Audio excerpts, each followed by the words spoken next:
صفین جیسا کہ میں نے آپ کو بتایا کہ 37 سنہ ہجری میں لڑی گئی، اور اس میں اسلام کی دو اہم شخصیات، جس میں حضرت علی کرم اللہ وجہ الکریم اور دوسری جانب حضرت امیر معاویہ رضی اللہ عنہ آمنے سامنے۔ اب یہاں یہ دیکھا جائے کہ دونوں صحابی رسول ہیں، اور دونوں نے جو بھی تربیت پائی ہے وہ رسول اللہ صلی اللہ علیہ وسلم سے ہی پائی ہے۔ لیکن حضرت علی کا مقام یہ ہے کہ جو آپ صلی اللہ علیہ وسلم کی جو آل حضرت امام حسن حسین، آپ ان کے والد حضور صلی اللہ علیہ وسلم کے کزن بھی ہیں، تو اس لحاظ سے حضرت علی اہل بیت کے وہ فرد ہیں کہ جن کا مقام اپنے جو ہے وہ اہل بیت کے اندر سب۔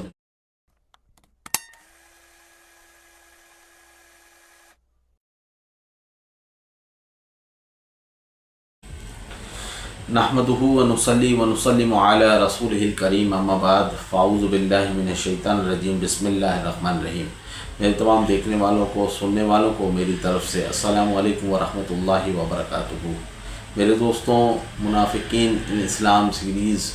جس کا میں نے آغاز کیا ہوا تھا وہ مسلسل تاخیر کا شکار ہوئی، اور میں معذرت خواہ ہوں کہ اس کی جو لاسٹ ویڈیو آپ تک پہنچی تھی اس کے بعد سے میں اس کی جو نئی قسط تھی وہ میں بنا نہیں پایا، لیکن میری کوشش ہے کہ اب یہ سیریز یوں ہی چلتی رہے، اور اس میں جتنے معاملات جو میں آپ کے سامنے لے کے آنا چاہ رہا ہوں،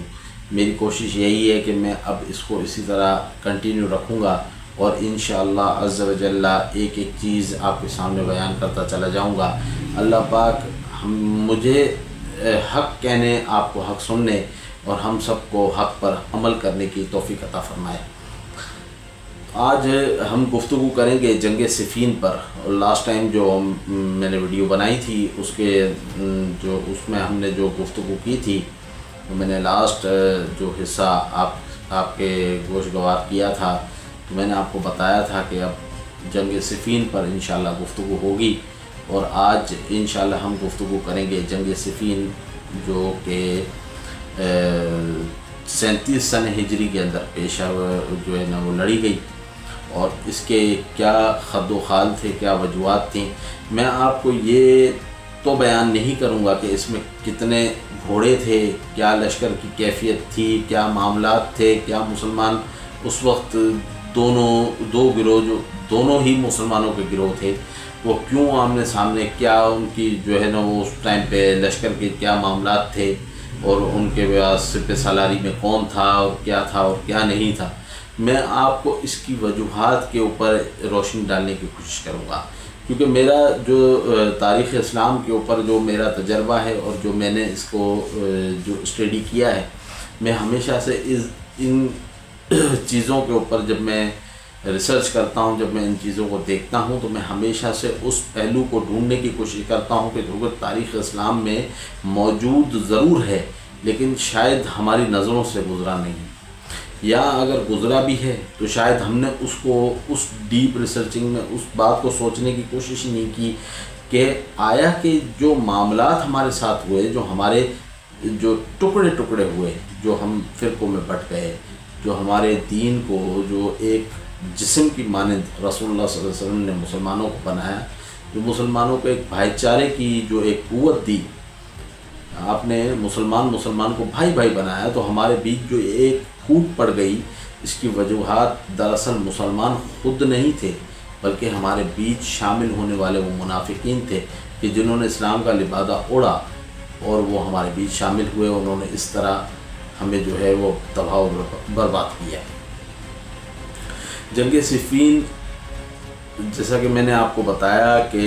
37 سنہ ہجری میں لڑی گئی، اور اس میں اسلام کی دو اہم شخصیات، جس میں حضرت علی کرم اللہ وجہ الکریم اور دوسری جانب حضرت امیر معاویہ رضی اللہ عنہ آمنے سامنے تھے۔ اب یہاں یہ دیکھا جائے کہ دونوں ہی صحابی رسول ہیں، اور دونوں صحابی رسول درجہ بندی کے اوپر اگر آپ آئیں تو پھر تو معاملات یہ ہو جائیں گے، لیکن جو میں جس زاویے سے کہہ رہا ہوں کہ دونوں صحابی رسول ہیں، اور دونوں نے جو بھی تربیت پائی ہے وہ رسول اللہ صلی اللہ علیہ وسلم سے ہی پائی ہے، لیکن حضرت علی کا مقام یہ ہے کہ آپ داماد رسول بھی ہیں، آپ جو آپ صلی اللہ علیہ وسلم کی جو آل حضرت امام حسن حسین، آپ ان کے والد گرامی بھی ہیں، آپ حضور صلی اللہ علیہ وسلم کے کزن بھی ہیں، تو اس لحاظ سے حضرت علی اہل بیت کے وہ فرد ہیں کہ جن کا مقام اپنے جو ہے وہ اہل بیت کے اندر سب میں نمایاں ہے۔ تو اس لحاظ سے اگر دیکھا جائے تو حضرت علی کرم اللہ وجہ الکریم کی ذات اقدس بہت متبرک اور بہت جو ہے وہ اعلیٰ ذات ہے۔ لیکن بات دراصل یہاں پہ یہ ہے کہ دونوں فریق اس وقت جس معاملات کے اوپر آمنے سامنے آئے، وہ معاملہ صرف اور صرف ایک ہی تھا کہ جو میں آپ سے ماضی میں بیان کر چکا ہوں۔ اگر آپ نے نہیں دیکھی میں تو دیگر ویڈیوز دیکھیں گے تو آپ کو میرا ٹاپک، میرا موضوع سمجھ میں آئے گا کہ میں نے یہ بتایا تھا کہ کس طرح ایک شخص مسلمانوں کے بیچ آیا، اس نے حضرت عثمان غنی کے دور سے لے کے یہاں تک کہ حضرت عثمان غنی کی جو شہادت ہوئی، آپ کی شہادت تک جو معاملات اس نے پیدا کیے، لوگوں کا اس نے جو مائنڈ سیٹ بدلنے کی کوشش کی، اور پھر جو وہ بلوائی تھے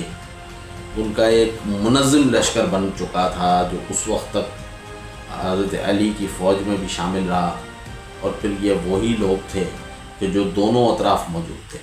حضرت علی کے پاس بھی تھے اور انہی میں سے کچھ لوگ حضرت امیر معاویہ رضی اللہ عنہ کے پاس بھی موجود تھے۔ مطالبات دونوں کے دیکھا جائے تو شرعی لحاظ سے جائز تھے۔ حضرت امیر معاویہ کا مطالبہ تھا کہ فوری طور پر حضرت عثمان غنی رضی اللہ عنہ کی شہادت کا بدلہ لیا جائے، ان کا قصاص لیا جائے، کیونکہ قاتلین کو جو کہ وہاں پہ موجود تھے، حضرت عمر کے پاس، حضرت علی کرم اللہ وجہ الکریم کے سامنے موجود تھے، ان کی فوج میں موجود تھے، ان کے معاملات میں ان کے سامنے آتے جاتے تھے، آپ جانتے تھے، اور آپ اس لیے تھوڑا سا وقوف لے رہے تھے کیونکہ وہ بہت ہی اس ٹائم پہ منظم تھے، اور اس سے اگر یہ ان کی حکمت تھی، کیونکہ حضرت علی جو ہے وہ حکمت سے کام لے رہے تھے، تو وہ یہ دیکھ رہے تھے کہ سزا دی جائے، کیونکہ اگر آپ تاریخ کو پڑھیں تو حضرت علی نے کچھ کو سزائیں دی بھی ہیں، تاریخ کے اندر یہ بات آتی ہے کہ کچھ لوگوں کو سزائیں دی ہیں، لیکن جو ایک پورا جو منظم لشکر تھا اس کے خلاف ایک محاذرائی کرنا حضرت علی کے لیے اس وقت ناممکن تھا، کیونکہ خلافت کے معاملات کو کمزور کیا جا سکتا تھا۔ لہذا حضرت علی ایک حکمت کے تحت اس وقت کام لے رہے تھے، لیکن حضرت امیر معاویہ رضی اللہ عنہ کی طرف سے مسلسل اصرار کیا جا رہا تھا، جس کے نتیجے میں جو جنگ جمل ہوئی، جنگ جمل کے معاملات دیکھنے کے بعد بلوائی جو دونوں اطراف موجود تھے، انہوں نے ایک نئی سازش کرنا شروع کر دی کہ انہوں نے حضرت امیر معاویہ رضی اللہ عنہما کو یہ دکھانا شروع کیا کہ یہ دیکھیں کہ کس طرح کا معاملہ ہو چکا ہے۔ لہذا جب زوجہ رسول حضرت امی عائشہ رضی اللہ عنہما کا جب جو ہے وہ مارکہ پیش آ چکا ہے، تو اس کے نتیجے میں یہاں بھی معاملات جو ہے وہ گڑبڑ ہو جائیں گے، تو حضرت امیر معاویہ رضی اللہ عنہما اور جو ہے وہ حضرت علی، دونوں اطراف جو اس طرح کے لوگ تھے وہ معاملات کو خراب کر رہے تھے، لہذا نتیجتاً جنگ صفین کا واقعہ پیش آیا، اور جنگ صفین میں جب حضرت علی اور حضرت امیر معاویہ آمنے سامنے ہوئے، یہ صفین کے مقام پہ، صفین کا مقام شام کے اندر موجود ہے، یہ دراصل جو آپ کا دریائے فرات ہے اس کا مغربی کنارہ ہے، اور یہ صفین کا مقام جو ہے وہ اس وقت موجودہ شام کے شہر رقہ کے اندر موجود ہے۔ تو یہ یہاں پہ جب یہ دونوں لشکر آمنے سامنے ہوئے تو یہ ایک جنگ کا ماحول بنا، اور جنگ شروع ہو گئی، جس کے نتیجے میں حضرت علی کرم اللہ وجہ الکریم کی جو فوجیں تھیں وہ غالب آنے لگی۔ جب ایسا ہوا تو حضرت عمر بن عاص رضی اللہ عنہما جو ایک اور صحابی رسول ہیں، آپ نے حضرت جو اس ٹائم پہ حضرت امیر معاویہ کے لشکر میں شامل تھے، آپ نے حضرت امیر معاویہ کو مشورہ دیا کہ قرآن کے نسخوں کو نیزوں پر اٹھا کر جنگ رکوائی جائے، لہٰذا یہی ہوا۔ تو جب قرآن کے نسخوں کو اٹھایا گیا نیزوں پر تو نتیجتاً حضرت علی کرم اللہ وجہ الکریم اور ان کے ساتھیوں نے جنگ کو روک دیا، اور یہ آواز بلند ہوئی کہ ہمارے تمہارے بیچ قرآن فیصلہ کرے گا، لہذا ثالثی کو اہمیت دی گئی۔ تو ثالثی کے لیے حضرت علی کی طرف سے حضرت ابو موسیٰ اشعری رضی اللہ عنہ، اور دوسری جانب سے حضرت امیر معاویہ کی طرف سے حضرت عمرو بن العاص رضی اللہ عنہ جو ہے وہ آمنے سامنے آئے۔ اب یہاں ایک تاریخی چیز ہے، جو ایک معاملہ ہے جس کے اوپر جو ہے وہ دونوں اطراف سے جو ہے وہ معاملات ایسے ہیں کہ جو دیکھنے کے بعد جو ہے وہ ہمارے مسلمانوں کے ذہنوں میں الگ الگ باتیں آتی ہیں۔ اب یہاں جو معاملہ ہو رہا ہے وہ ہو رہا ہے ثالثی کا، کیونکہ جس طرح ابھی جو جنگ آپ کے سامنے موجود ہے، جو معاملات ابھی ایران اور امریکہ کے بیچ ہوئے ہیں، وہ تو خیر کافر ہیں، امریکہ کافر ہے، ایران ایک مسلمان اسٹیٹ ہے، لیکن کہنے کا مقصد ہے کہ جو معاملات ثالثی کے ادھر ہو رہے تھے،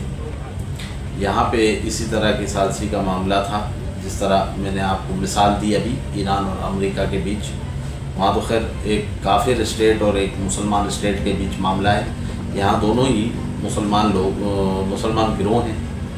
اور جب یہ بیٹھے ہیں، جب ثالثی کے لیے بیٹھے ہیں، تو آپ کے دونوں کے درمیان یہ فیصلہ ہوا کہ حضرت علی اور حضرت امیر معاویہ، جو حضرت امیر معاویہ اس وقت گورنرشپ پہ فائز تھے، جب یہ معاملہ ہوا حضرت عثمان غنی کا، تو آپ دونوں کے درمیان یہ فیصلہ ہوا کہ دونوں کو عہدوں سے معزول کر دیا جائے، لہذا یہ فیصلہ دونوں نے مان لیا۔ حضرت ابو موسیٰ اشعری نے اعلان کیا، اور حضرت عمرو بن عاص نے بھی یہی اعلان کیا معزولی کا، لیکن حضرت عمرو بن عاص نے اس کے برعکس ایک بات اور کہی، وہ یہ کہ حضرت امیر معاویہ حضرت علی کی جگہ خلیفہ بنیں گے۔ اس ہی معاملے کی وجہ سے جو معاملات جو ہے وہ تھوڑے سے الجھاؤ کی طرف چلے گئے۔ اب یہاں جو یہ معاملہ جو میں تاریخ آپ کو بیان کر رہا ہوں، یہ دراصل سنی مکتب فکر جو تمام سنی کتابیں ہیں، انہی کے اندر یہ تاریخ موجود ہے، اور شیعہ مکتب فکر کی بھی کتابوں میں موجود ہے، لیکن جس طرح جو معاملات میں آپ کے سامنے رکھ رہا ہوں، یہ سنی کتابوں سے میں نے اس کو جو ہے وہ ریسرچ کیا ہے، اس کو لیا ہوں۔ اب کہنے کا مقصد ہے کہ جب یہ معاملہ اس طرح کا ہوا، تو پھر اس کے بعد جو ہے وہ ایک نیا گروہ، ایک نیا فرقہ مسلمانوں کے بیچ سے نکلا، جنہوں نے حضرت امیر معاویہ و حضرت علی کرم اللہ وجہ الکریم دونوں کو ہی نعوذ باللہ من ذالک کافر قرار دے دیا۔ اس فرقے کا نام خوارج ہے، اور یہ خوارج وہاں سے پہلی بار ظاہر ہوا، اور یہ خارجی فرقہ جب وہاں سے نکلا تو پھر ان کے خلاف جنگ نہران، جو کہ بعد میں انشاءاللہ آنے والی نشست میں بیان کروں گا، جو معاملات ان کے ساتھ ہوئے ہیں وہ میں آپ کو آنے والی نشست میں بیان کروں گا۔ یہ وہی لوگ تھے کہ جو سارے معاملات میں گڑبڑ مچا رہے تھے، اور اچانک ایک نئے فرقے کی شکل میں نکل کر باہر آئے، اور یہ مسلمانوں کے بیچ ایک نیا تفرقہ، ایک نیا جو ہے وہ محاذ مسلمانوں کے لیے کھول دیا گیا۔ انشاءاللہ آنے والی نشست میں اس خارجی فرقے کے اوپر بات ہوگی۔ اللہ پاک سے دعا ہے کہ اللہ پاک تمام مسلمانوں پر رحم اور کرم فرمائے۔